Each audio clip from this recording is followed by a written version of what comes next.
Welcome back to our channel guys. Pattern programming की series में हमने पहले ही बहुत सारे लेक्चर्स यहाँ पर डिस्कस कर लिए थे, लेकिन उसके बाद भी कुछ लोगों को यहाँ पर पैटर्न से रिलेटेड कुछ प्रॉब्लम का सामना करना पड़ रहा है। इसीलिए हमने ये सीरीज अगेन स्टार्ट की है। इस सीरीज के अंदर हम एकदम बेसिक लेवल से पैटर्न प्रोग्रामिंग को सीखेंगे, जैसा कि हमने कल लास्ट लेक्चर में देखा था कि एक लाइन में, एक सिंगल रो में कैसे स्टार्स को प्रिंट किया जा सकता है, एक सिंगल स्टार को कैसे प्रिंट किया जा सकता है, ये बात भी हमने डिस्कस की थी। तो ये सीरीज एकदम बेसिक लेवल से स्टार्ट हो चुकी है। इस सीरीज का ये सेकंड लेक्चर है। फर्स्ट लेक्चर में हम डिस्कस कर चुके थे कि स्टेप बाय स्टेप एक एक स्टार्स को कैसे मर्ज करके कैसे एक सिंगल रो में हम प्रिंट कर सकते हैं।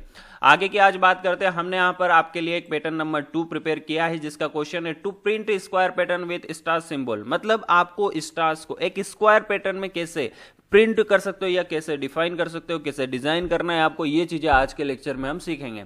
तो चलिए यहाँ पर स्टार्ट करते हैं। तो जैसे कि हमने कल ही आपको बता दिया था कि जब हमें नंबर ऑफ रोज या नंबर ऑफ कॉलम प्रिंट करना होता है या फिर हमारे कोड को बताना होता है, तो वो नंबर हम कभी भी फिक्स नहीं करते।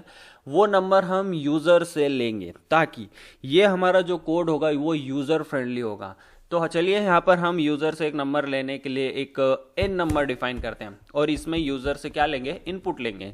और इनपुट में बढ़िया से हम यूजर से पूछेंगे कि भाई आप इंटर नंबर ऑफ रोज या कॉलम, आपकी जो इच्छा है वो लिख सकते हो। तो हम यहाँ पर यूजर से पूछ लेंगे कि कितने नंबर ऑफ रोज या कॉलम तक वो स्टार्स को प्रिंट करना चाहता है। तो बढ़िया से हमारा जो यूजर नंबर है वो एकदम यूजर फ्रेंडली होगा। ये नंबर हमारा फिक्स वाला नंबर नहीं होगा बाकी यूजर की तरह की आपको एक नंबर दे दिया जो फिक्स है हर यूजर के लिए, तो वो वाली बात नहीं यहाँ पर होगी। ठीक है। अब ये एक सेकंड चीज हमने कल भी डिस्कस की थी और अगेन आपको ये सेकंड लेक्चर है इसलिए मैं बता रहा हूं कि जब भी यूजर कोई इनपुट हमें देता है या हमारे कोड में जब भी हम यूजर से एक इनपुट लेते हैं तो बाय डिफॉल्ट उसका जो टाइप होता है ना वो स्ट्रिंग होता है। तो हमें यहाँ पर स्ट्रिंग की रिक्वायरमेंट नहीं है, हमें जो नंबर चाहिए उसका टाइप इंटीजर होना चाहिए। तो जो यूजर हमें नंबर देता है वो तो स्ट्रिंग है, तो हमें उस स्ट्रिंग की टाइप कास्टिंग करनी होगी इंटीजर में। तो बढ़िया से हम उसकी टाइप कास्टिंग कर चुके हैं। कैसे करते हैं वो कल हम डिस्कस कर चुके हैं, आप लास्ट लेक्चर जाकर देख सकते हो।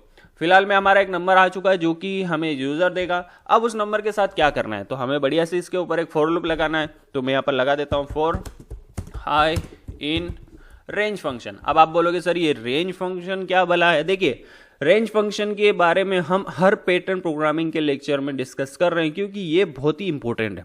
रेंज फंक्शन क्या करता है, आप इसको जो भी रेंज देते हो ना उस रेंज तक आपके फॉर लूप को चलाने का काम करता है। जैसे कि मैं आपको एग्जांपल से समझाता हूं। मान लीजिए मैं यहाँ पर लिख देता हूं 100, क्या करेगा, अब ये जो रेंज फंक्शन है ना आपके फॉर लूप को 100 टाइम्स तक चलने की परमिशन देता है।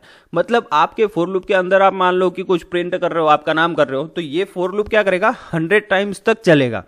अब अगर 100 टाइम तक ये फॉर लूप चल रहा है तो 100 टाइम तक आपका जो नाम है वो भी प्रिंट होगा। तो आई होप कि आपको ये चीज समझ में आ चुकी होगी। मतलब हमें यहाँ पर क्या पास करना है, हमें यहाँ पर n पास करना है। क्यों, क्योंकि जो नंबर यूजर देगा उसी नंबर तक तो हमें हमारे फॉर लूप को चलाना है, सीधी सी बात है। अब अगर ये हमारा फॉर लूप चल रहा है तो हमें क्या करना है, सीधी सी बात है, हमें यहाँ पर प्रिंट करना है। क्या प्रिंट करना है, हमें प्रिंट करना है स्टार। ठीक है, यहां तक तो चीजें समझ में आ चुकी होगी कि देखिए पहली लाइन में हमें यूजर एक नंबर देगा, उस नंबर के ऊपर हमारा फॉर लूप रन होगा। जितना नंबर यूजर हमें यहां पर देगा उतने ही टाइम हमारा स्टार प्रिंट होगा। तो बढ़िया से इस कोड को एक बार रन करके चेक कर लेते हैं और देन हम हमारे कोड को चेंज करेंगे कि हमारे कोड में हमें क्या क्या रिक्वायरमेंट है, उस हिसाब से हमारा कोड रन होना चाहिए। तो एक बार रन करके चेक कर लेते हैं। Run run run run to the loop और ये पूछ रहा है इंटर नंबर ऑफ रोज। तो मान लीजिए मैं यहाँ पर 5 इंटर करता हूँ, तो ये सिर्फ एक सिंगल कॉलम में आ रहा है। तो हमें यहाँ पर एक सिंगल कॉलम में तो नंबर्स को प्रिंट नहीं करना था, हमें बनाना है स्क्वायर पैटर्न। तो चलिए कोड में कुछ चेंजेस करते हैं। देखिए अभी तक हमारा जो नंबर यूजर हमें दे रहा है ना उस नंबर का यूज हमने बिल्कुल भी यहाँ पर प्रिंट स्टेटमेंट में नहीं किया है, चूंकि हम चाहते हैं कि जितना नंबर यूजर हमें दे उतने ही नंबर ऑफ रोज और नंबर ऑफ कॉलम तक हमारा स्टार प्रिंट होना चाहिए। तो हम यहाँ पर एक चेंज करते हैं। देखिए हम यहां पर क्या करते हैं, हमारा जो स्टार प्रिंट हो रहा है ना उससे मल्टीप्लाई कर देते हैं हमारे n को। अब इससे क्या होगा, देखिए इससे क्या होगा, जितने नंबर ऑफ यूजर हमें देगा कॉलम और रोज के उतने ही नंबर ऑफ रोज और कॉलम तक हमारा स्टार प्रिंट होगा। चलिए इसको चेक करने के लिए यहां पर प्रिंट करने के लिए रन कर लेते हैं। रन रन रन और ये पूछ रहा है इंटर नंबर ऑफ रोज और अगेन मैं यहाँ पर 5 एंटर करता हूं और बहुत ही बढ़िया से गाइस देखिए यहाँ पर क्या हो चुका है, जितने नंबर ऑफ रोज या कॉलम तक यूजर हमें नंबर दे रहा है उतने ही नंबर ऑफ रोज या कॉलम तक हमारे स्टार्स प्रिंट हो रहे, लेकिन ये थोड़ा पास पास नहीं दिख रहा, मतलब स्टार के बीच में कुछ स्पेस नहीं है या गैप नहीं है।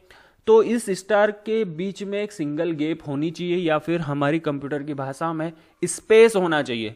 तो ये स्पेस हम डायरेक्टली यहाँ पर स्टार के साथ भी दे सकते हैं, या कल वाला तरीका जो एंड फंक्शन का है वो भी आप यूज कर सकते हो। तो वो जो एंड वाला फंक्शन का यूज हमने समझाया था ना, वो आप इस कोड में डालकर कोड को रन करके कमेंट सेक्शन में बता सकते हो। फिलहाल में हम डायरेक्टली यहाँ पर स्टार के साथ स्पेस लेकर अगेन इस प्रोग्राम को करते हैं रन, और यहाँ पर इंटर करते हैं 6, और बहुत ही बढ़िया से गाइस देखिए हमारा एक स्क्वायर पैटर्न आ चुका है। और जैसा कि हमने यहाँ पर क्वेश्चन में डिस्कस किया था कि आज हमें एक स्क्वायर पैटर्न स्टार्स की मदद से प्रिंट करना है, तो हमारा यहाँ पर बढ़िया से आ चुका है। तो आई होप कि आपको ये स्क्वायर पैटर्न बनाना आ चुका होगा। हमने सारी कोडिंग यहाँ पर जो कि बहुत कम लाइन की है, लेकिन फिर भी एक एक चीज हमने यहाँ पर डिस्कस की है। तो फिलहाल में इस लेक्चर में इतना ही। अगर आप हमारे चैनल पर नए हो तो चैनल को सब्सक्राइब किए बिना बिल्कुल मत जाना, चैनल को सब्सक्राइब करें और सारे लेक्चर्स देखें। किसी भी लेक्चर में अगर आपको सिंगल डाउट है, मतलब थोड़ा सा भी अगर आपको किसी लेक्चर में डाउट है, तो आप कमेंट सेक्शन में पूछ सकते हो। विद इन 24 आवर्स आपको उस डाउट का आंसर मिलेगा ही मिलेगा। तो फिलहाल में इस लेक्चर में इतना ही। Thank you so much for watching and I will see you in next video guys.